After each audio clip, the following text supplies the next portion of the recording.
I went to. Oh, okay. Immediately. Just I went away for later for shop. That's 5 years later. oh, okay. They should remind him of third. What are you looking for? Holy roll. Contracts? Next, look for the wedding. Halloween was very super nice.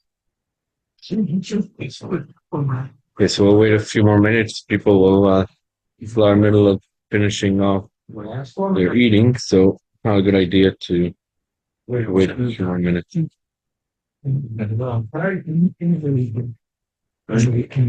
Anyone here a Gabbai? Pomerantz. You were ever a Gabbai? You were ever a Gabbai? Never. I just fall in Peshmulik when he's not here. Ah, I don't know anything about that. no?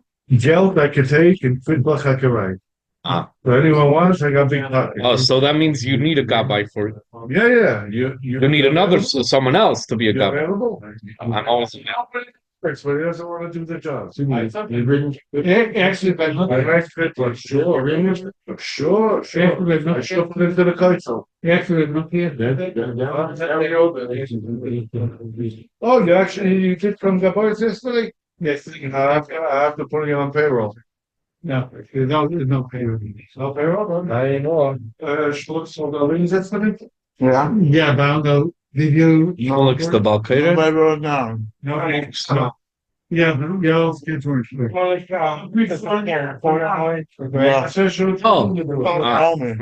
I should have. Also, Anybody here born on the leave yesterday? yeah, I did. How many Alis? I think I paid. How many people paid bought Alis? Double it. Somebody Didn't bought buy for the me. leave? Was you bought even though you weren't here? It's good to have friends.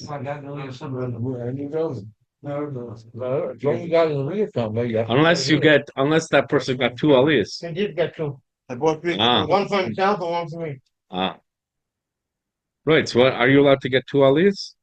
So maybe like getting in, maybe it's like You get the patient something. I think there's a story with a father and son, one after the other. That's Not really. right. What? How much I done?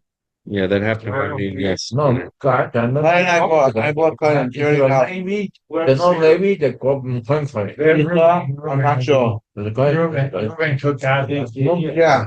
Yeah. I think he's Right, the Minchas Elazar at many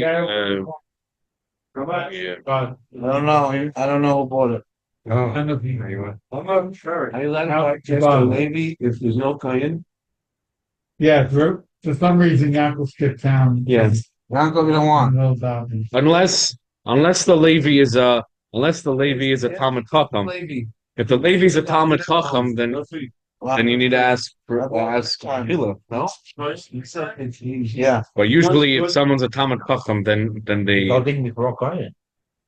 No, I'm a welcome to before Kayan. No, the guy that does. But how do you know if someone's a Talmud Chacham? They'll tell you. This guy. You think the person?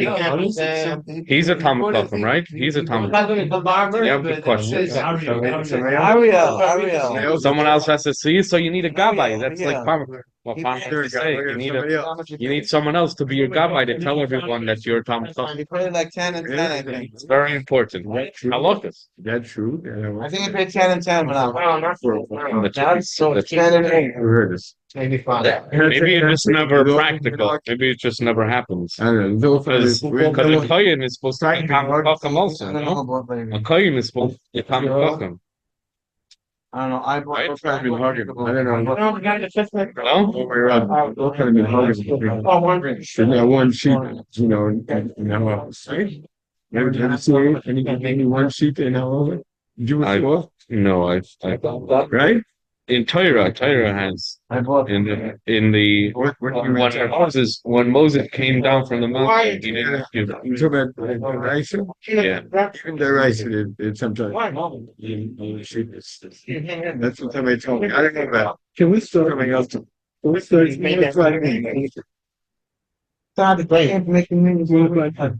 Yes, we can start. Okay. No, Well, Shalom Aleichem, everybody. Nice to see everybody. I want to just give a disclaimer. To start off, probably a good idea to start off with this. So Rabbi Morozov mentioned to me that he's gotten feedback from my shiurim that it's very interesting, and they really like my shiurim. So I was thinking, okay, it's nice. It's good. I mean, I agree. I think I also like it. Um, yeah, but I thought a caveat is important to bring up. What I like, what what I like in a shear myself, and I'm guessing that's what I try to do in a shear, is to get the people around the table involved, like to feel as if it's everyone around the table, it's their question, it's their answer. Let me figure it out on my own.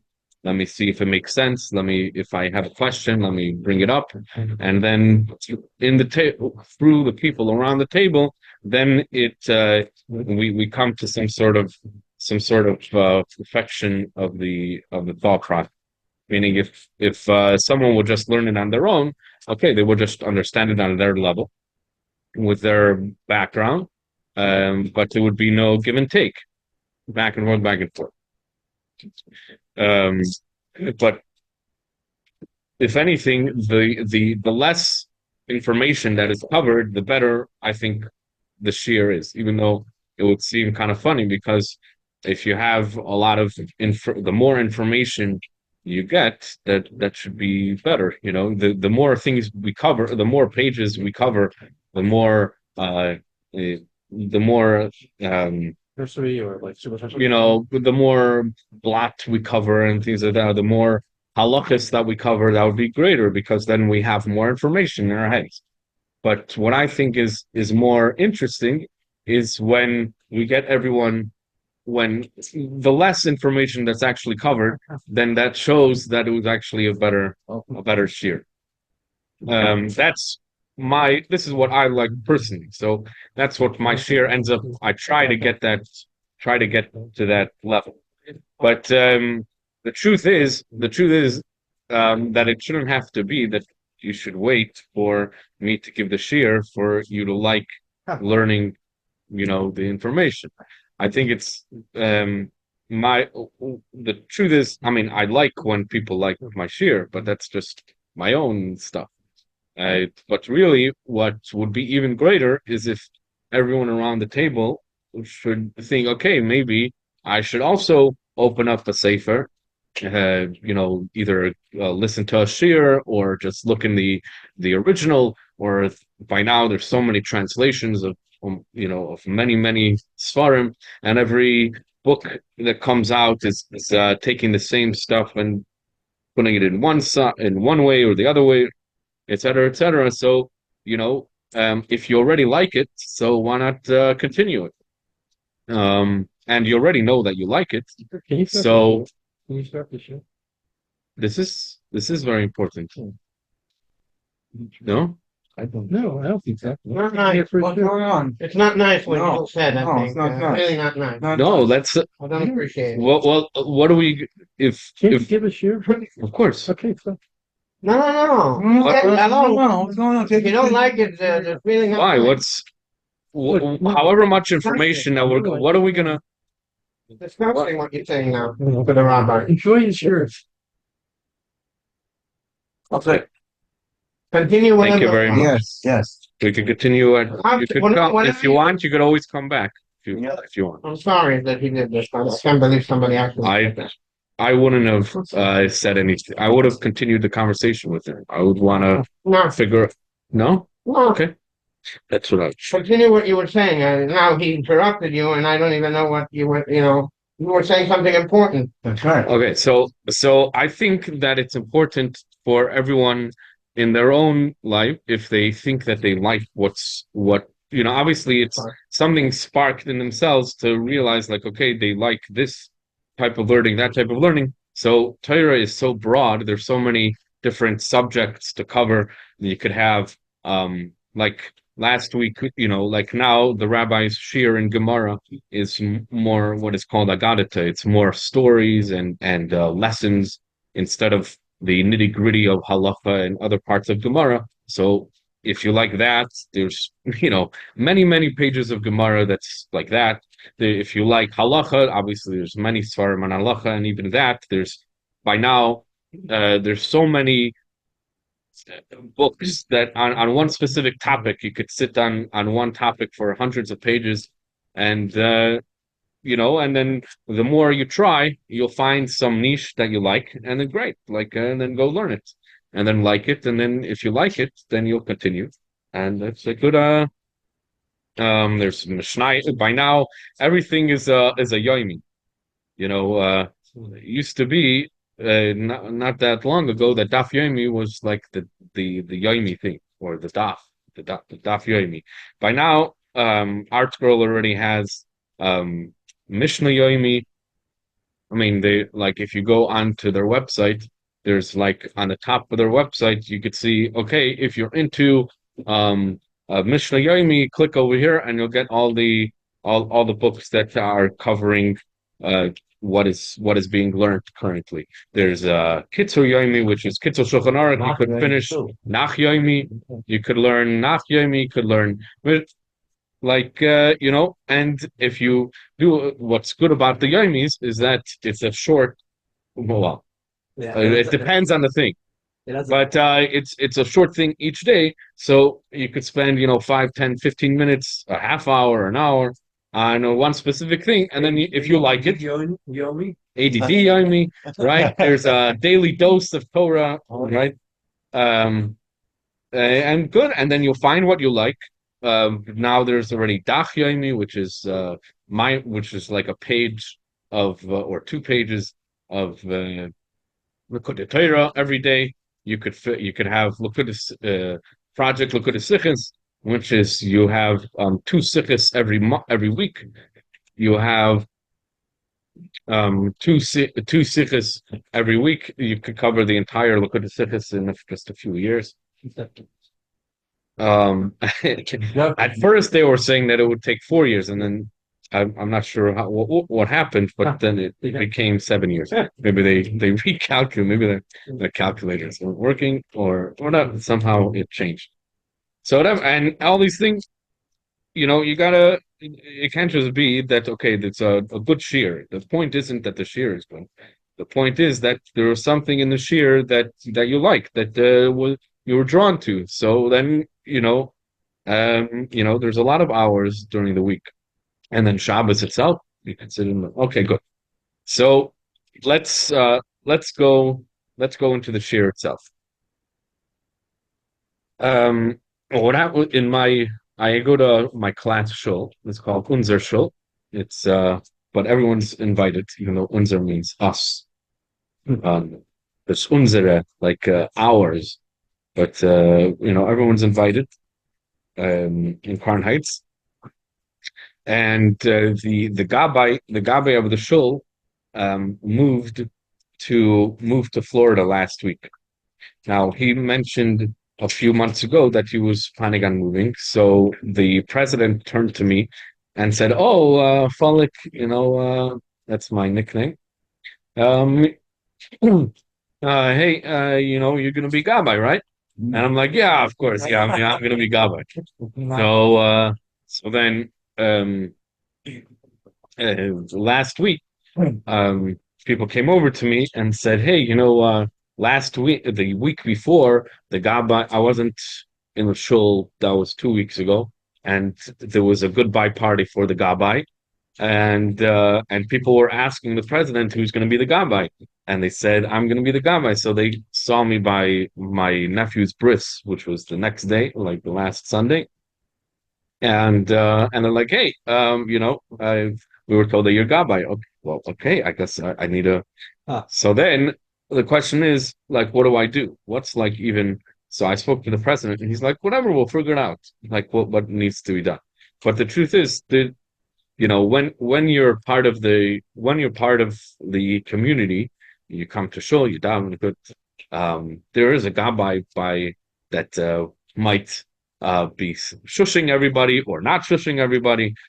There's one Shebeirach, he goes around, he's sometimes maybe annoying and trying to get you to be the chazan or to get an aliyah, and but as soon as, at least for me, as soon as I was told that I need to be the Gabbai, so then, like, what do I do? Like, so I was thinking, okay, the first thing, there's, right. So first I went around, like at work, I asked the people at work if anyone's a Gabbai, like, what do you do? So someone said that his father's a Gabbai. So, and then I remembered as a kid, there was like an orange book from art school called the Gabbai's Handbook. But then I heard that it's just way too long and it doesn't really tell you, like by the end, you don't really get a concrete answer to everything. Are there the speaks for the way? Right. So I don't, maybe they were all just hiding it. I don't know. So then I was thinking, okay, there is a website called asktherav.com. There's a website that, what happened was, there's a Rav in Crown Heights called Rabbi Broin. And as soon as he became, or a short period of time after he became Rav, what he did was he had a weekly paper that was given out of just random questions that either he thought was important to bring up, or people were asking him shilas. I'm not sure what the background was, but he would just give a short answer, like an actual psak on the question, and then on the towards the end of the page, he would give like Mar Mekaymis in Hebrew in small wording. So I didn't read the Mar Mekaymis; I would just read the question and answer. But then what happened was, all those questions all that paperwork ended up on a website that either him or someone else created. And then what happened was, this was before COVID, so maybe during COVID, people started just using the website as a way to ask questions to the Rav. So it became just a place of so much information, so many questions, and you just search and you see if the question comes up. And then you think, okay, maybe the answer is there. Now, and then it ended up being from that is that every let's say Yom Tif, let's say Tishrei, probably Tishrei is coming up now in the next month is going to be Tishrei. So there's going to be a whole like a booklet of just minhagim and just halachas to remind yourself about this day, what should we do on that day, what should we do on that day, and then in the middle has the marmakim, is like the places where he's taking it from, or let's say if there's a machlekes one or the other, so then he says like why he's picking one way or the other. Okay, so I was thinking, okay, probably this is a good place to start, but really there's two ways of looking at the website. One is, okay, let me see, maybe this will bring up some questions and then I'll see what the answers are. But really what this will also bring out is figure out like the way a Rav thinks, really. Like what happens during when you ask a Rav a question. The minhag is, actually the Rebbe mentions that once in a Farbrengen, when someone was complaining that Lubavitch is getting into learning Rambam every day, they were saying like Rambam is gonna people are gonna think that they could paskin from Rambam. So that's not that. Yemenite, though. They talk going to the Rob. Okay. Actually, we're gonna bring up the Yemenites. So maybe it's not a good idea.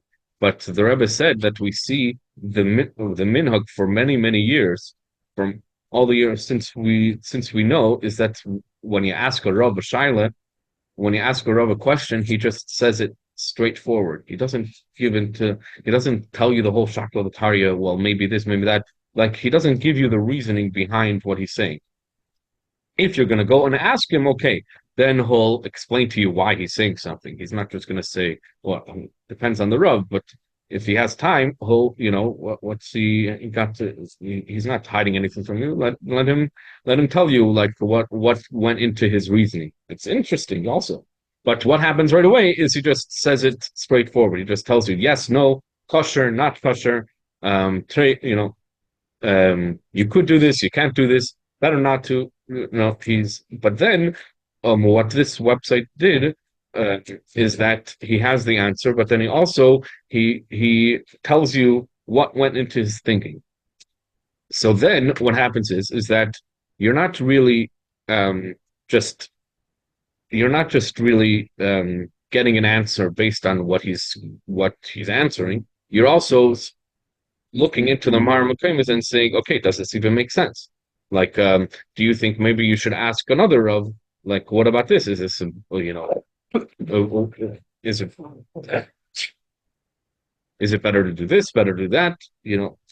Because really, when you look into a website anyway, when you're looking into such a question and answer, you get into a real important issue about asking questions in the first place. Is because when you have a relationship with your Rav, the Rav knows who you are. The Rav could realize from the nuances of the way you're asking of what's really going on, and then he could possibly. So then, if you are just hearing the question and answer, like if I tell you, okay, hey, by the way, you have this question. The Rav told me yesterday, I had the same question, and he told me this and this, but I don't know what went into the thinking that the Rav answered me yesterday. I don't know what happened. I don't know. I just know the answer. All I know is the question that I had, and maybe I don't even understand my own question. And I know what the Rav told me, but I don't know what really happened. So what this does is you could look into really the thought process of the Rav. And then besides that, then you could realize the nuance, and then you could see, okay, maybe it makes more sense to do this or that. But besides, it's also interesting because you see like the brain power that's needed to come up with the concrete answer. It's not just that the concrete answer, like when you look into a Shulchan Aruch, everything seems simple. It seems simple. But if you look a little more deep, you could see that there's a lot of small words on the side of the page. So obviously it shows that it's not so simple, because there was many great rabbis that needed to bring explanations to really understand what was going on in the middle. Either they disagreed or agreed, and just mentioned that it's not as simple as it might seem just based on the wording itself. It's also really like the format Raman versus format Shulchan Aruch is like the scenario and then the rationale, the logic versus Raman says with the philosophy and logic, then goes into the actual. Right, that also. It's very strange. Right. Well, I mean, the Shulchan Aruch tries not even to do that. He tries to just say the specific. When I heard that complaint that somebody might live his life according to what's written in the Rambam, yeah. Right. So I said, well, when he gets to Olam Haba, and they ask him, why do you do according to the Rambam? So he has a very simple answer. Okay, send me to the Mefusatosh of the Rambam. The what? Send me to the Rambam's Mefitza. Olam Haba. Right. Feature? Like into his Heichal. I'll learn with him. Like right. Well, that's the fire of learning the different paper between that to the oil. Right. Right. That's why it's important not to have isnagnus to different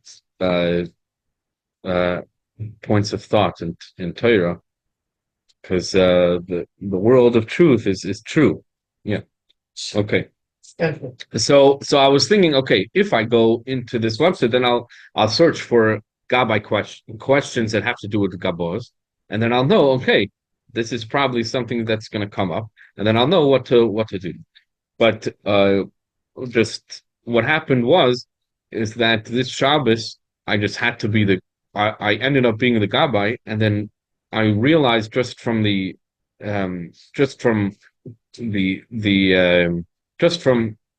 acting that way, automatically I came up with like what needed to be done. I realized I was thinking, should I shush people? Should I, like, if someone talks, should I get them to be quiet or not? So I know for myself is that when I'm listening to the Balkaira, and then the Gab, and there might be some noise, so I'm still able to hear the Balkaira. But as soon as the Gabbai says Shah, then the Balkaira doesn't know that the Gabbai will be making noise. and then the Gabbai is usually saying Shah very loudly because he needs the people that are making noise to actually hear him saying Shah. So what happens is that I just don't hear the Balkaira, and the Balkaira is continuing, and then I don't hear part of the laning. What's the point of hearing the laning? So then I realized, okay, I should just not shush people, and then hopefully I could like talk to the people if the people are not during laning, or I could get the Balkaira. Maybe we'll see. Maybe I could get the Balkaira to stop Yes. in the middle, something like that.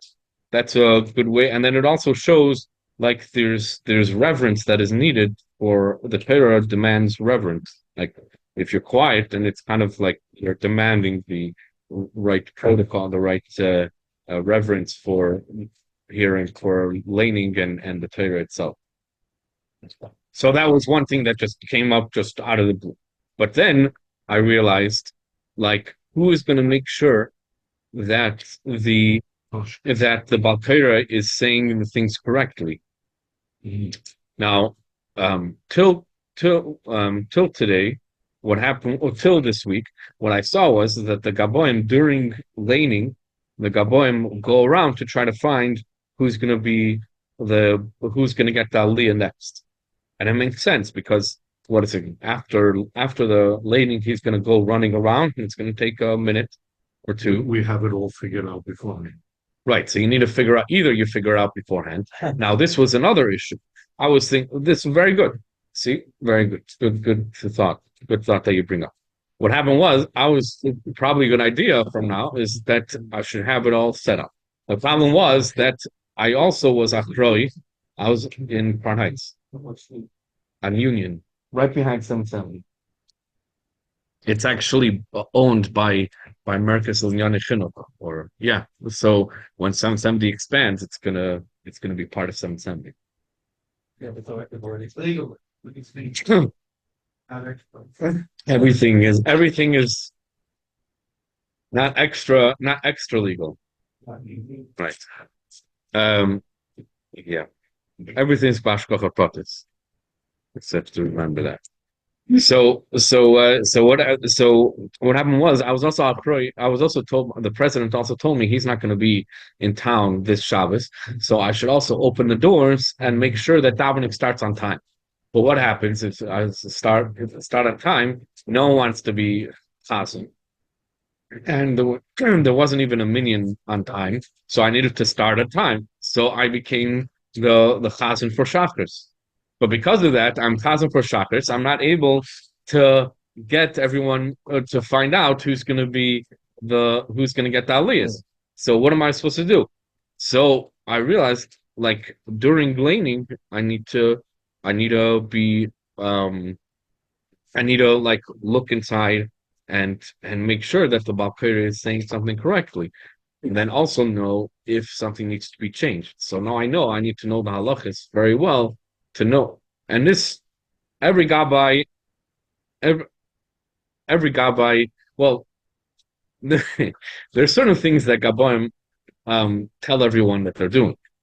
And they like to, let everyone know what they're doing.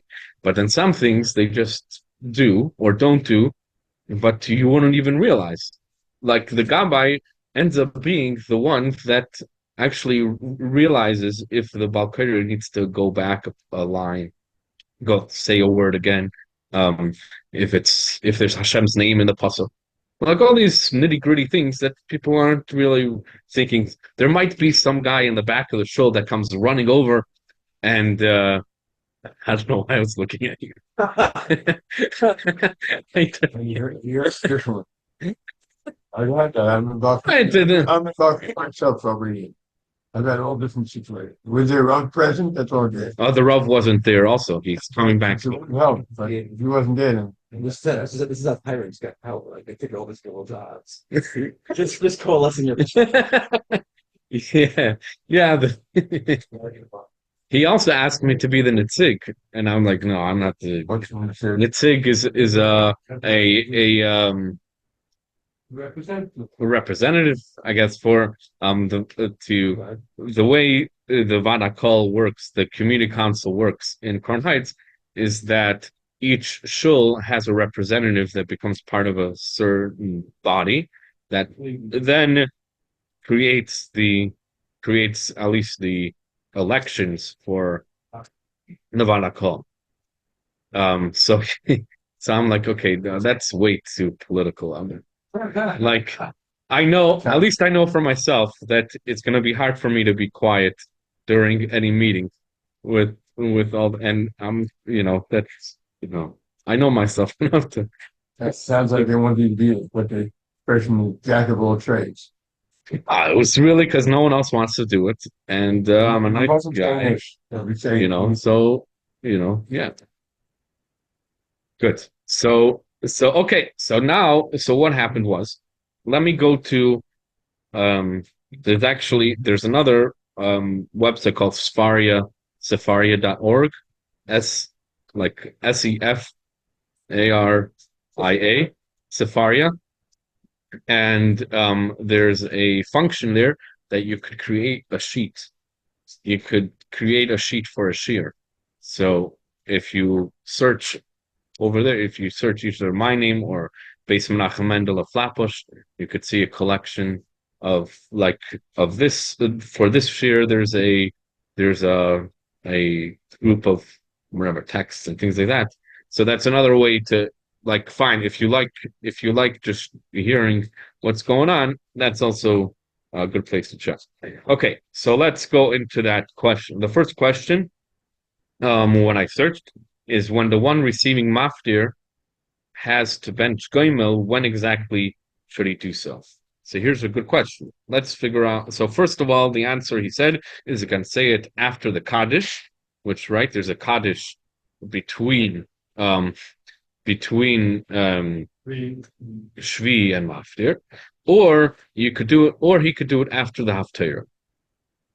So and then he gives a background to that. But before we get to that background, let's look even in that question and answer. What happened is that the questionnaire asked then a follow-up question, and we'll get into the reason why he said those follow-up questions. Okay.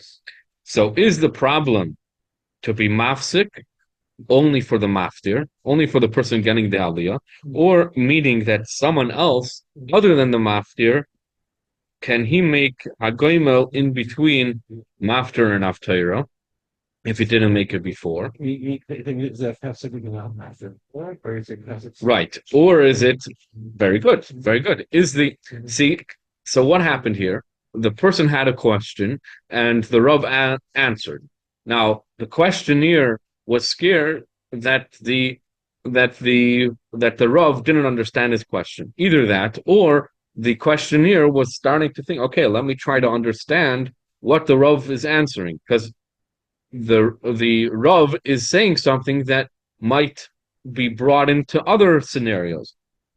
But at least the questionnaire realized to ask the question, because it's possible for a questionnaire to say, hey, let me use my brain to come up with to broaden the scenario, and then I'll know from other answers. Okay, good. But no, he was smart enough to ask the Rav. So then the Rav said there should be no hefsek between the reading of Maftir and Haftarah, even by another person. Okay. Why is considered the hefsek? Very good. So very good. So what do we? Very good. So that's one of the things that he brings up in the Hebrew. He brings what happens is that a Rav tries to make the answer as easy for him as possible. Meaning he doesn't want, the Rav wants to not get out of the framework of halacha. He wants to make it as if he has the Shulchan Aruch on his side, the Rambam on his side, the Chumash on his side, everyone on the side, every tshuva that ever brought up anything that has to do with Gabbos and anything to do with Maftir, anything, all agree to him. Very good. So, in other words, he doesn't want to go on a limb by giving his answer. If he needs to, he'll have to use his brain power to come up with it. But what he's going to try to do really is figure it out. So what does he do at first? At first, he says that what's the point? What's the point of maftir? What's the point of there are certain issues that we have by maftir. Really, what we want to do, well, the whole point of maftir is to show that the haftarah is different than the chumash. Chamisha Chumash Torah has a certain level of holiness, and then there's Nevi'im Meksuvim. So what's important for us is that the people around in Shul should not think that Haftarah is on the same wavelength as Chamisha Chumash Torah, as Chamisha Chumash Torah. That's one thing. So therefore, then we have to look in what actually happens at that time to see, is that a good hefsek? Is it not a good hefsek? And then we'll extrapolate from that if benching goimel is an issue. So, like you mentioned, Kaddish is one of the ways to one thing with Kaddish is that it's already is already an automatic. People already know that it's something that's being done. So it's not looked at as a hefsek because it's already built in. That's one thing that is mentioned in Chuvas, is that so much so that there's a whole issue about let's say Tisha B'Av. You could have a Kaddish after laning. There's an issue that we're not going to get to. What is it? We're not going to get to the next parts of davening for a long period of time. So then we have Kaddish. Like with other parts, we go into the Kaddish of before Shemona Esrei right away. So that's a later on thing. But then other things we have Kaddish before Haftarah. But with benching goimel is something that is not looked at as something that's an automatic thing. Now, you might say, like, what do you mean, benching goimel? Of course you're going to bench goimel. Benching goimel is already built in that you have a when someone goes up for an aliyah, after that, he benches goimel. That we see by Koyin, by Levi, Yisrael, by all the other aliyahs, we have that. We have we have benching goimel afterwards. But what he brings up in the Hebrew, what he brings up in the footnotes, is that the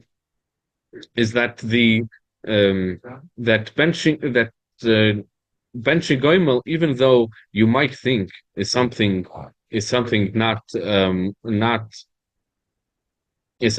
that's already built in, but because it's 2 points he brings up. One is that we see that when someone benches goimel, we already see that there starts being talking. People are not focusing on laning. It's already like kind of, it's Shebeirach, but a whole different level.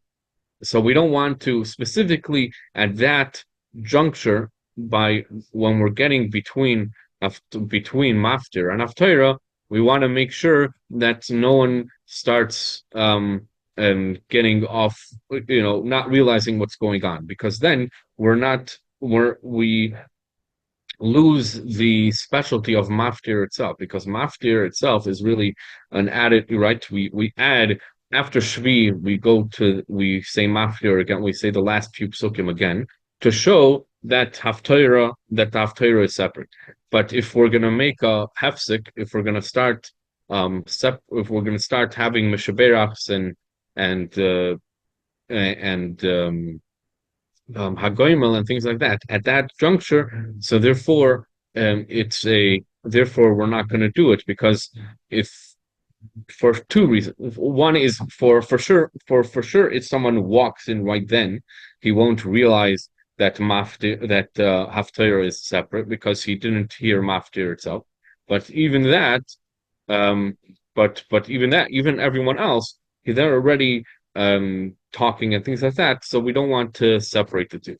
So this he doesn't mention, but I was thinking, if I'm looking in the footnotes, I'm thinking that maybe this is a good idea also that Shebeirach itself, like Shebeirach l'cholim, shouldn't be at that juncture. It should be before Maftir. It should be before Maftir instead of after Maftir. Because also you just know from being in shul that when you get closer to the end of laning, it's people get more restless and things like that. So as soon as if you have the Ali, if the Ali itself is long, okay, so people will stay focused. But as soon as you get some random thing, you get a Shebeirach l'cholim, it gets people get antsy and if someone's benching HaGomel is another thing antsy. Actually, there's something that happened in 770 itself. Is that there's many people that come from out of town, especially out of the country, or including people out of the country. So you would imagine how many people are benching HaGomel. It's going to become a whole disturbance. So it got to a point. There was actually once that someone went up and he wanted to bench HaGomel. And the Gabbai said, the Rabbanim said that we don't bench HaGomel by the Torah, you bench HaGomel wherever you're at. And it got I don't think it actually got to fist fights, but it became a whole Rabbanim didn't say that. No, so the Rabbanim did mention, especially on Tishrei, is that people shouldn't go up. So maybe this is the reason why. Because what happens is that when do people think, oh, I should bench HaGomel? If people think okay, maybe I'm going to get the Aliyah. Maybe I'm going to get one of the Aliyahs and then I'll bench HaGomel. So, but then when he gets to Maftir, he already knows that he's not getting the Aliyah. So then he runs over to bench HaGomel. But that's the worst time to bench HaGomel, because that's we want to make sure that the Maftir and Torah is not so what happens? So the pshara was the compromise was, thank you. The compromise is that the Rabbanim told the Gabbai in 770 that people should just bench HaGomel at the places. They shouldn't have to go all the way up to the Torah, and then they'll bench HaGomel there, and then great. What's interesting about the benching HaGomel versus other things, like HaGomel is not a given. It only occurs when someone is there trading versus Kaddish. For other things, it's every time. So I mean, that's another logical reason why. Right. Very good. Right. Yeah. So, I didn't hear what you said. Oh, it's a lot of, you could, because Kaddish is said every week, every time, so that's already set in stone. Whereas by benching HaGomel is only in certain scenarios, only when someone in the shul has to bench HaGomel. So therefore, Kaddish could be looked at as something just normal, and not there to make a hefsek, to separate one from Maftir from the other thing. But benching HaGomel is out of the ordinary. So you said HaGomel was before Kaddish, right? Right. So you need to do it either before Kaddish or after Haftarah. Now, why did the questioner have the second question? Let's finish off with that. The questionnaire heard the first answer and then came to the second question. The questionnaire had, what if someone is getting an aliyah of Maftir? When does he bench HaGomel? Mm-hmm.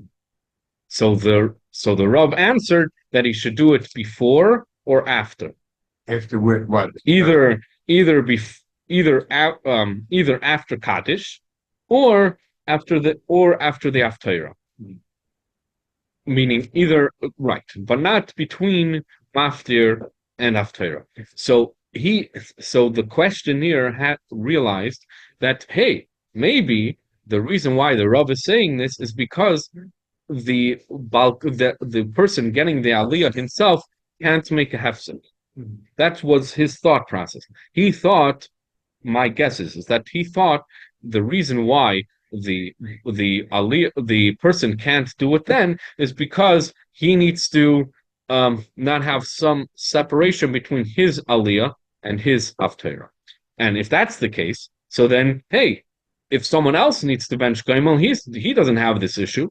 He didn't make the bracha, even though he said Amen and really the bracha is for everyone, not just the aliyah, not just the person getting the aliyah. But that's a separate issue. But he was thinking, okay, this is not a hefsek for anyone else, so let them bench Goimel. So the Rav quickly said, no. This issue is really for everybody. Really, the question isn't on the person getting the aliyah.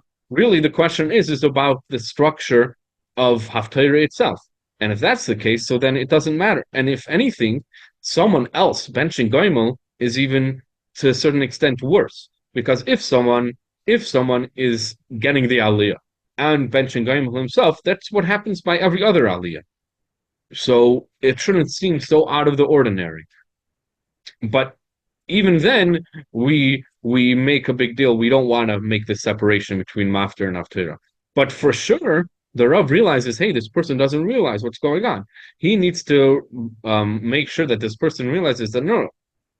The other people, it's even worse, because for them to be benching Goimel, then it makes a whole big disturbance. Everyone's gonna, might cause people to lose focus by the aliyahs, and then forget that Maftir and Haftarah is what's going on. That the Maftir is being a hefsek between the other aliyahs and the Haftarah.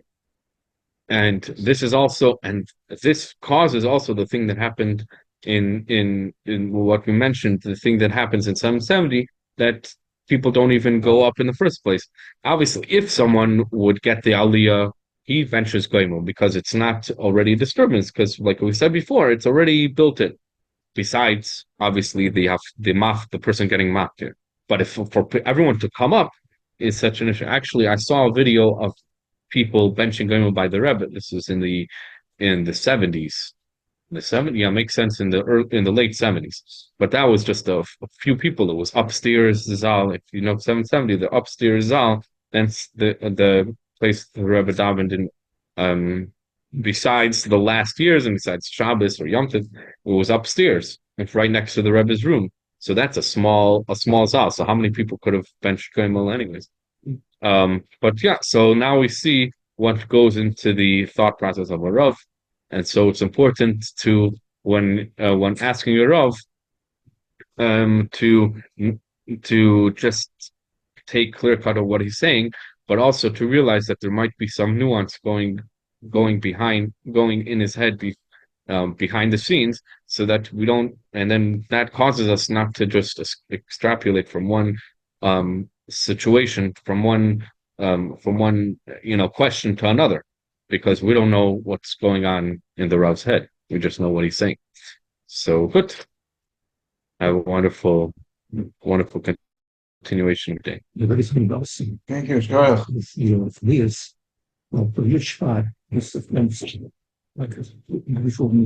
Right. Right. Very good. By Simchas Torah, that's another thing. Simchas Torah becomes a whole Torah, especially it's after Kiddush. Before, so people get a little antsy. So people get aliyahs if it's I know that when I'm in 770 on Simchas Torah, I'm not going up to the Torah to get an aliyah. I'm standing by my place. Imagine everyone rushing up to besides this just space. It's dangerous. Not everybody gets aliyah. So everyone gets an aliyah, but people don't go up to the actual Torah. You might, and then people, yeah. And also not just that, also the Gabbai. Everyone becomes a Gabbai. Like the Gabbai himself is not the one that calls everybody up. You just stand next, and there's a guy next to you that you tell him your name, and you get the aliyah through that.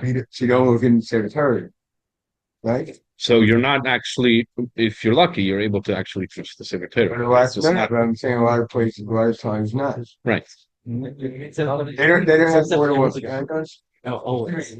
don't have more than 1 million in 770 on Shebeirach. There is in the building itself. But during like the main minyan, like the Rebbe's minyan is there's like one big minyan. Maybe under the Ezes Nashim there might be. I mean, besides Simchas Torah, you already it's Layla. So it could be some. Distinction between the being was sitting before. He was doing this with the collision. Gradually, but the six being was nobody's syringe already lower than the Interesting. But some are. I didn't want. No. Yes, Wow. you have three? Definitely. Everything on the. Okay. Oh, right. Nevi'im. Okay.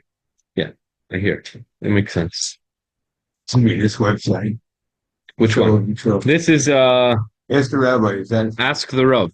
Ask the Rav? That's what that's called. Yeah. I'm wondering if can you speak to Rav himself? I mean, I'm not asking Sure. Yeah. He. by email, I guess. I mean, you could call him. I call him all the time. Their phone number also. Yeah. This I actually I used AI to translate the Hebrew. Is it good? And it's not so good. Not perfect. I mean, here, let me see. It's really funny. I mean, it makes sense, but if you would look in the Hebrew, it's completely not. Like let's see. Beruach Chaim Pelagi, it says in Rav Chaim Pelagi, Kuf Mem Dalid is Kama Dalid. Oh, it's when it was a Kuf Mem Dalid really is 144. Like pay is section 144. So he says, so AI says Kama Dalid 103. 103. What's 103? Kuf Mem Dalid 3. Okay. One of the Birchas Torah, it actually says, it says, it is written to say the blessing after the Torah reading, Birkas Torah, before the Haftorah. See, it's good. Yeah. You can keep this. Thank you. By the way, no asking me things. You with me? Yeah. There's no asking.